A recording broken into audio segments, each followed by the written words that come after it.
Зохиолч Бисүдэ огт осрын бэр уулна. Ардын ухааны дээжээс хүүхдүүддээ. Өндрийн ам өгсвүү буюу өчнөн олон ноход хуцаж ургад унсан морин үргээд учиргүй сандралд орлоо. Шөнө орой зөндөө олон удаа сүрэнтэй уулзахаар ирэхэд сүрэг ноход огт хоргоож боргохгүй угтаж ирээд үнэртээд буцдаг байсан.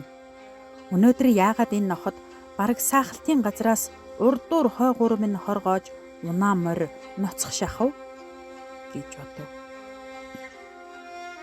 Хурдан буу үүрсэн очор хулгасгийгээд морносоо буухад уяан дээр сүрэн бүсгүй нь буцаж боргосон нохтоо захиран хурмастын дагин шиг мишээж өгтөө. Холоос нохоо шуугуулад хянгой морилов гэж бодлоо. Очир хүүг ингэнэ гэж сансангүй. Алив хүмүн дээшээ суу. Албаны л ажиллаар явна уу? гэж халтмаагүй нэг л хөндийхэн асуу. Очир хүү гэрвшингүй төгдчин. Албаны л хэрэгээр наашаа гарлаа. Тийм их хэцүү ажил бишээ.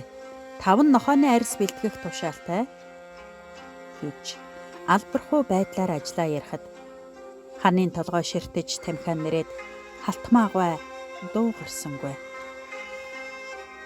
Гэмгүй хүн ноцодгүй хээрийн боохоноос малаа хамгаалдаг. Хоргүй хүн хоргоодоггүй хонь малаа хариулдаг. Хүүхэд багчуудад ээлтэй Монгол банхрын удам миний 8 нохой гэм хор хүнд чийгээгүй. Гэрчилгээ баримт нь энэ байна. Хэдэн нохоогоо авлахыг гэрийн эзний хувьд яагаад ч зөвшөөрөхгүй гэж их л шийдэмгий хэлээд тамхиан нэрснэ. Их нэртэй хандаж хоёулаа хөгшнөө хооллоо. Хүү чийч харагтун гэд гэрээс гарлаа. Баахан гайхширсан би баг гэрт сүрэнтэй хамт орлоо. Ээж аав хоёр хөгшин нь эсгийгээр хулдсан, эцэж турж ясарс болсон өрөвдөлтэй нохойд шүл сутгаж байлаа. Гэртээ ороод халтмаагүй хөгшин банхрынхаа тухай хүүдээ хэлж өгье гэд бахархалтай наргагүй ярьж гарлаа. Хүч чадалтай эдэрхэн байсан цагдаа хөх хотын аянд 10 тэмээтэй ганцаараа мордлоо. Гэрээс гараад сарын газар туулах цагт гинжээ чирээд манай банхар яваад ирлээ. Аянжинд явхад нохоо дагуулах зохисгүйч араас банхар ирсэнд нэг учир байна гэж бодлоо. Монгол банхар мөнч зөнтэй эзэндээ үнэн чамтан шүү. Хэд хоногийн дараа банхар хуцаад төрүүлээд давтлаа. Гүвээ давтал гартаа хутахтай нэг эрийг боргож байна. Сэжигтэй хүн байна гэж сэтгэл буугаад явчихлаа. Гэвч хөлн бэртэлтэй хүнийг хээр орхиод явуултай нь биш. Хамт цаашаа явж хөх хот орж түүнийг совлууллаа. Арилсан дотортой алуурчин чинээ бодсонгүй л дээ. Алдаж онож яваа эрхэн л гэж бодсон хэрэг.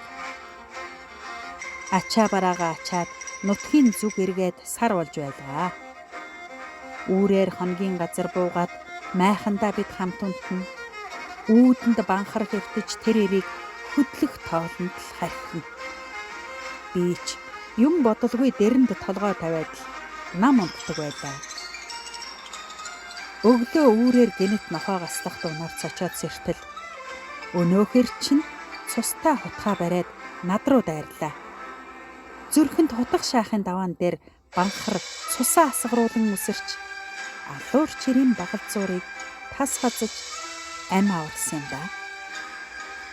Ингээд би нохойг хүндэлдэг, нохойд тал шагнадаг болсон хүн дээ.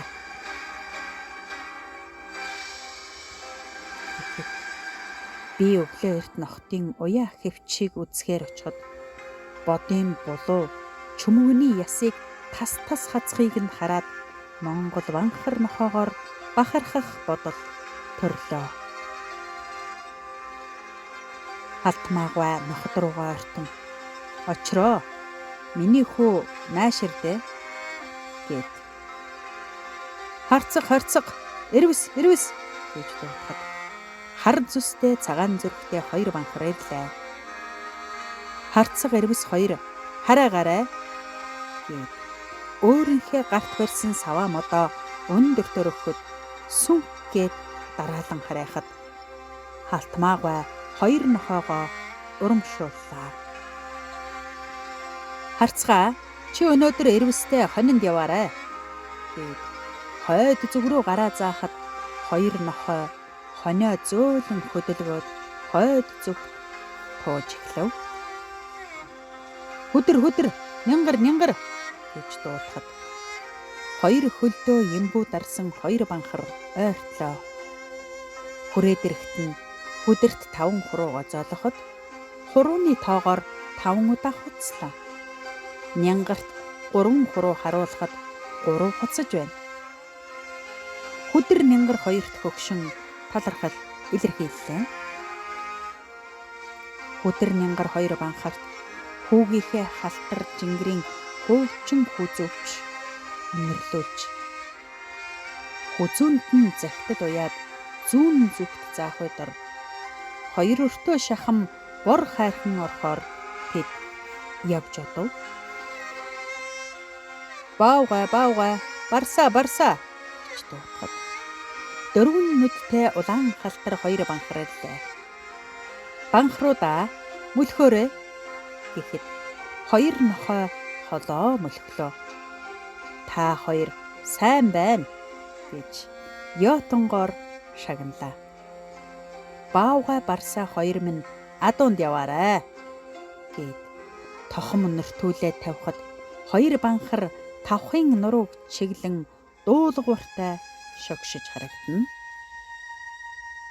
Шарлахад цовхчоод байхгүй, шаардлагатай цагт чадлаа гаргадаг. Жирийн үед харц төлгөөн болох мэт зөнгөөрөө юмыг маш сайн мэдэрдэг. Соргог ер бусын өнгөлөг ухаантай гэхэд хэлсдэхгүй урамтай хэдэн банхар. Зөвхөн ганц арьс биш зөндөө их ач тустайг зүрх сэтгэлээрээ мэдэрч халтмаагүйд талархлаа. Банхар нохоогоо судалцгаа багчуудаа. Бахархалтай үйлс их биш үү? Хүүхдүүд ээ.